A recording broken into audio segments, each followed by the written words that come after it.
If you ever have times when no matter what you do, no matter how hard you push yourself mentally, no matter how much you remind yourself, I have so much to do today, I need to go. This is important. My life is going to fall apart if I don't get all this stuff done.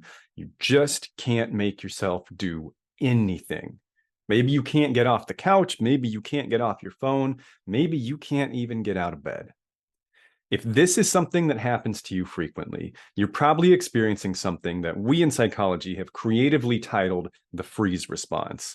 It is a response to either life-threatening danger or overwhelming cumulative life stressors. Unfortunately, the part of your brain that commands the freeze response is really, really bad at telling the difference between those two things. And so when we are overwhelmed by a lengthy to-do list or a lot of general life stressors, our brain sometimes thinks we're being chased by a grizzly bear, and it shuts everything down until we feel safe again. Today, I'm going to teach you why that happens, and I'm also going to teach you what you can do to reverse that response and get going again. Welcome back to the Psychology of Depression and Anxiety. I'm your host, Dr. Scott. I run intensive outpatient programs in Iowa for people with moderate to severe mood and anxiety disorders. I'm a licensed clinical psychologist, and I've been doing this work for a while. I am a big fan of clinical literature and research, so you're not going to get a lot of, or any, hopefully, pseudoscience or new agey stuff on here. This is the real stuff. This is legitimate. We know how this works kind of thing. And what the point of all this is to help you understand the most complicated and frustrating thing that you will ever own in your entire life, which is your brain. Brains, man, they just don't always do what we need them to do. And the freeze response is a perfect example because it's something that a few hundred years ago made perfect sense. We needed it to survive. Now it has become a massive liability that tends to hold us back from achieving our goals. So in order to understand what this is and what you want to do about it, we have to start with a little bit of a neurobiology lesson. I'm going to keep this pretty short and pretty simple, but I promise you really do need this information to understand why the things I'm going to propose to you will actually work. So functionally speaking, you can divide your brain into three sections based on you have the front third, the middle third, and the back third. The front third is an area called your frontal lobe. That is the last part of your brain to reach physical maturity. It doesn't actually finish growing until you're 25. The idea that you're an adult at 18 is probably made up for like World War II drafting purposes. That's a whole nother episode though. Your frontal lobe basically houses most of what you think of as you. So pretty much all of your conscious thoughts, the thoughts that you're aware that you're having and can kind of interact with or modify, all of that stuff is just the front third of your brain. Most of what you think of as your thoughts or your brain activity is all just actually the front third.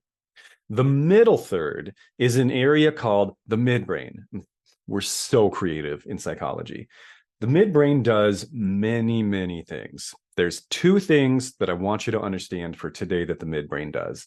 The midbrain is where emotional responses to things are generated. The midbrain also is the part of your brain that houses the amygdala.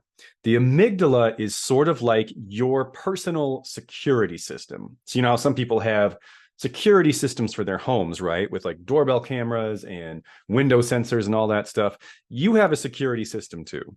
You have a series of internal processes that are running constantly and always scanning for danger. Now, most of what happens in your midbrain is subconscious, meaning you don't realize that you're doing these things. You don't notice the activity happening in this part of your brain for the most part, but it is always working and it's always working very hard. When the midbrain believes that it detects danger, it mobilizes what we call survival responses. I'll get back to that shortly. The last third of your brain, the back third, is an area called the hindbrain. That's very, very basic, keep you alive, interpret sensory responses kind of stuff. That part of your brain functions more like all your other organs. You don't really have any thoughts back there. It's just regulating basic physiological processes. So that's the super brief segments of your brain. Now, you have probably heard this common saying that we only use about 10% of our brains. And if you're really into psychology, you might know that that saying is at best a half truth. We use about 10% of our brains at any given time. And so if you've ever looked at any kind of real-time brain scan, like an fMRI, for example, where it's shown like, hey, this part of this person's brain lights up when they're looking at art, and this part of their brain lights up when they're doing their taxes, and this part lights up when they're falling in love. What you're seeing is certain parts of the brain becoming more active and other parts becoming less active to compensate for that additional activity. So it's sort of like a power grid. So your brain, when you're awake and alert, has about the same amount of activity going on all the time. There's not like a secret 90% of your brain that you can unlock and gain superpowers. Pretty sure the limitless pill would kill you. But again, another topic for another day. The point I want you to know from this is your brain is constantly redirecting resources to different parts of itself based on what it thinks you need. Most of the time, it gets that right. Sometimes it does not. When your midbrain, your amygdala specifically, that's that security system I talked about earlier, believes that you are in danger, it will activate one of your 4 survival responses: fight, flight, freeze, or fawn. Fight and flight are pretty simple. They're fairly self-explanatory, and you probably understand how those work already, even if you haven't studied them a lot. The freeze response is essentially sort of like a deer in headlights type reaction. It's when you are so overwhelmed by either actual mortal danger or sometimes, maybe more often for most of us, a chronic accumulation of stressors. So many things building up that your stress level gets so high that it actually feels to your amygdala like you are in imminent mortal danger. And sometimes when we feel like we're in imminent mortal danger, we feel like the safest thing for us to do, and this is not, I'm going to sidebar for just a second here. When I say we feel like, I want to make sure you understand these are not decisions. These are not conscious thoughts. Remember, conscious thoughts take place in the frontal lobe.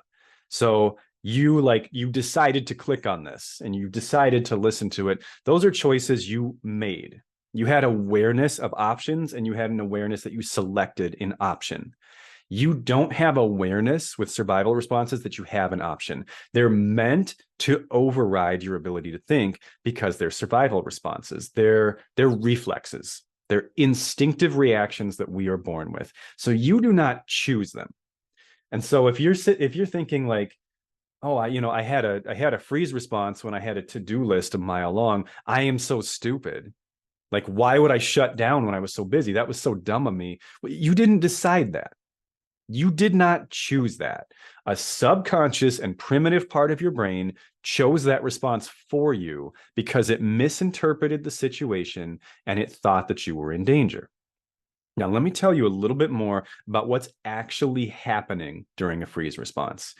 Remember that 10% active at once brain thingy I told you about before?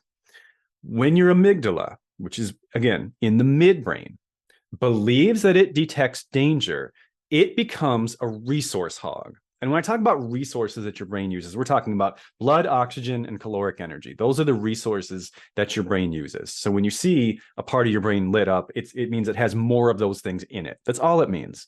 Your amygdala becomes a resource hog when it thinks it detects danger, and it starts pulling a bunch of resources away from the frontal lobe. It's not going to pull resources away from the brainstem because that's what keeps your lungs breathing and your heart beating. So when the midbrain becomes more active, the frontal lobe becomes less active. Now, I didn't really get too far into what the frontal lobe does for you. Let me give you a few examples of what types of activity happen in your frontal lobes.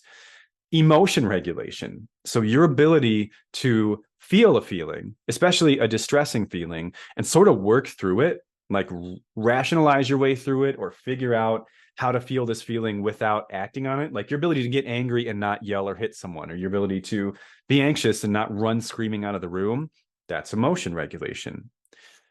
Behavioral inhibition lives in your frontal lobes. That's your ability to feel like You want to do something, but choose not to do it. And so if you're in a class or a meeting that's really boring, and part of you wants to say, this is a complete waste of my time. This is pointless. Why are we doing this? And then your frontal lobe kicks in and says, hold on, friend. That's probably not the best idea right now. That lives there. Complex social engagement lives in your frontal lobe. That's your ability to understand sarcasm and nuance and correctly read body language and things like that. Your orientation to space and time is in your frontal lobes, your ability to know where you are and when it is and what you're trying to do.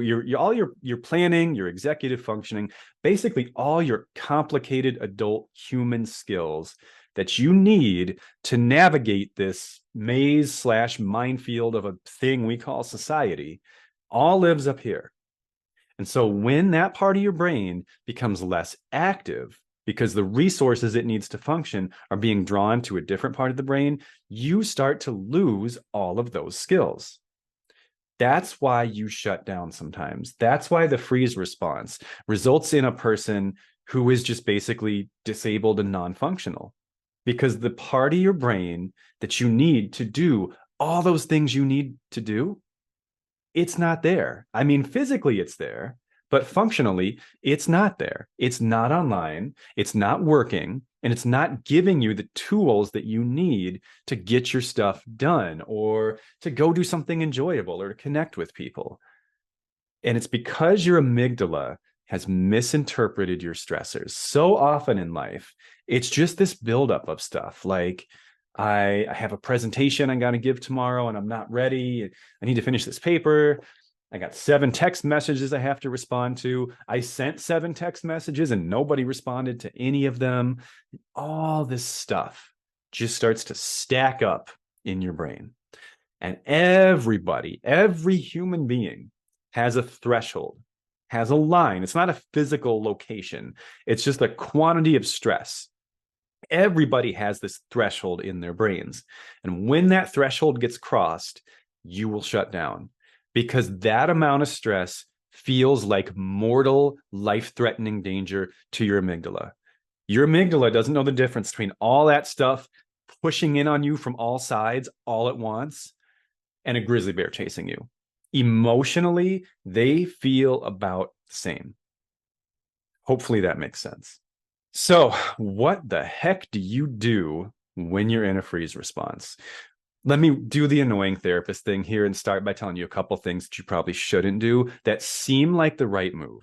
So, what most people do when they're in a freeze response, this also applies, by the way, if someone else is in a freeze response and you're trying to help them get out of one, it seems like the natural response, the natural reaction would be to try to motivate that person. Because if you see someone in a freeze response, what it looks like is that they're unmotivated. It looks like that person just kind of gave up on life today. They're just like, yeah, nope, not doing it. Because in addition to the kind of lack of activity, like physical and motor activity that often goes along with this, our social engagement tends to decline too. And so someone in a freeze response, like in extreme cases, might be basically nonverbal, or at least they probably are just going to give you a lot of really short, flat answers, like a lot of yes, no, or maybe in just like, like they might not even use words. It's just that those functions, again, are regulated by the frontal lobes, which are not fully online during a freeze response. And so if you don't understand what a freeze response is and you see someone in a freeze response, it looks like they've just lost interest in life. And that's not, it can kind of feel like that. That's not quite accurate, because it's actually a person who's completely buried by stress. So trying to like remind them or remind yourself of how important it is that you get this stuff done, how let down everyone's going to be, or what all the consequences will be if you cannot get up and get out of bed and get going, is just one more stressor. And I know it seems like it's the right move, but it's actually going to make everything worse. There's a little bit more explanation on that in my video on the Yerkes-Dodson law. So if you haven't checked that out yet, I would encourage you to. That'd be a good video to follow this one up with. What actually helps people when they're in a freeze response are Stacking small victories. And when I say small victories, I mean literally the smallest you can imagine. Because what happens when you have a victory in a freeze response? Actually, two things happen. One is you get a little dopamine boost. You get a little bit of reward coming in that says, "Oh, okay, I actually feel a little bit of something right now. That's good." And your to-do list also gets just the teeniest, tiniest bit smaller. So how do you do that? Let's say, let's say that you're laying in bed and you have not been able to get out of bed yet today. The smallest possible action that you could take in that situation that has the potential to eventually get you going and get you out of the freeze response would be to sit up. Like not even to get out of, you might have maybe you thought I was going to say get out of bed. No, I mean sit up in bed. Like the smallest action you can think of. But we're not done yet. Engaging in the action is only the first step. And if that's all you do, you're going to stay stuck. The second thing you have to do is celebrate that tiny little action to the most ludicrous degree you can think of. What do I mean when I say that? I mean, I want you to celebrate you're sitting up in bed like you're Jim Ross and The Undertaker just sat up. And for the 10% of you that understood that reference, I love you. Thanks for being here. For the rest of you, what I mean is be incredibly excited for yourself. Make a really big deal out of it. I know that that might sound kind of silly because you sat up. Most people sit up every day, right? But in a freeze response, your body feels like it weighs 700 pounds. Your brain feels like it is encased in the thickest fog imaginable. When you're in that state, sitting up is a big win, and you should celebrate it. If the WWE reference went flat for you, think about when you're potty training a puppy. That's also a decent example. You know, when your puppy pees outside for the first time, you're supposed to just like throw a celebration in the middle of your yard because you want to make sure that that puppy does not miss the fact that it just did something that is actually kind of incredible. When you sit up from a freeze response, that's the first step in breaking the chain. So I want you to just go above and beyond celebrating that. And from there, you just keep stacking the littlest things you can imagine, but don't just go, go, go, go, go, because that'll get you up to that threshold again pretty quickly. What helps you, A, pace yourself, and B, mitigate the accumulation of stressors is every time you do anything, take that pause, take that moment, and that moment could be a minute, could be 5 minutes, it could be a little bit. Take that moment to celebrate what you just did. Celebrate yourself like you have never celebrated yourself before. Because when you start to feel that reward coming in, that starts to communicate to your amygdala, maybe we're not in danger right now. That's how your amygdala can start to differentiate. Are we being chased by a bear or do we just have a really stressful day right now? Because what would happen when you're being chased by a grizzly bear or in some other life-threatening situation that would produce dopamine? Like nothing. It just wouldn't happen. Your brain is not going to allow that in that situation because that could get you killed. That would be a liability. So when your amygdala notices, hey, there's dopamine here, we're getting reward from something, that's really weird right now. That shouldn't be happening in a life or death situation. Maybe we're not in a life or death situation. Maybe we've I don't know why your amygdala is a we, but whatever. Don't read into it. I'm just talking. Maybe we're not in danger right now. Maybe we have misinterpreted this situation. And maybe we don't need to be in a freeze response right now. Maybe we actually need to reallocate those resources back up to the frontal lobe and get going again. Because that's the only thing that's ultimately going to get you out of a freeze response is getting your frontal lobes back online. Because then you have critical thinking. And critical thinking can help you realize, yeah, this is really stressful, but I'm not going to die. Like, I'm okay. This just sucks. This just really sucks, but I'm okay.